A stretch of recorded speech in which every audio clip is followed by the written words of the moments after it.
MEI Statistics Minor, Bivariate Data 3, Lines of Regression, 3.3, Residuals.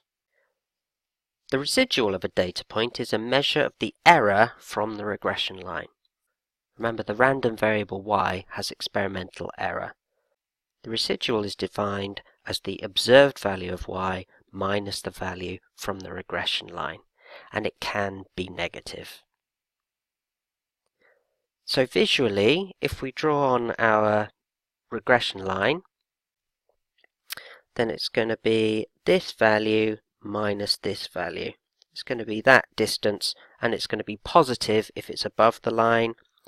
It's going to be that distance, and it's going to be negative if it's below the line.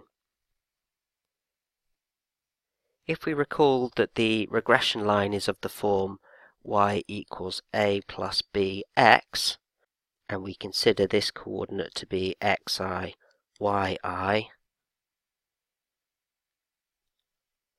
then the first residual, r1, is going to be equal to our observed value of y, y1, minus the value from the line, which is going to be a plus b x1.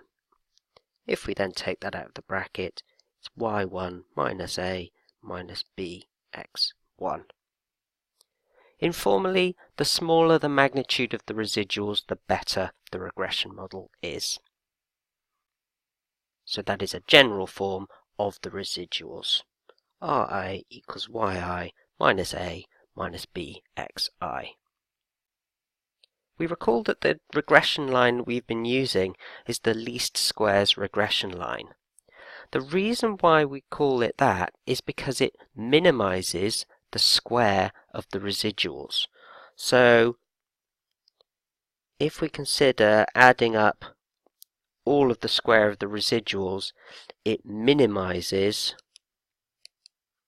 this value. That's why it's called the least squares. So visually, our regression line minimizes the square of these lengths. Now, another measure of the accuracy of a linear regression model is the coefficient of determination, R². You don't need to know that term, but that is indeed what it's called.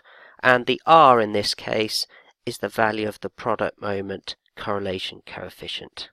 So that is the product moment correlation coefficient squared.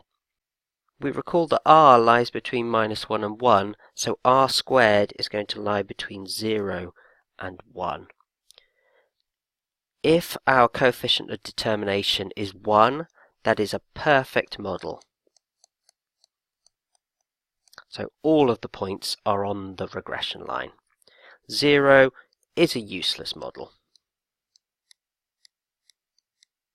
And all of the points in between.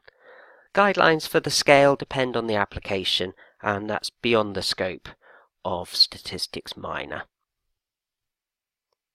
In our next video, we're going to do regression line of y on x for random on random data.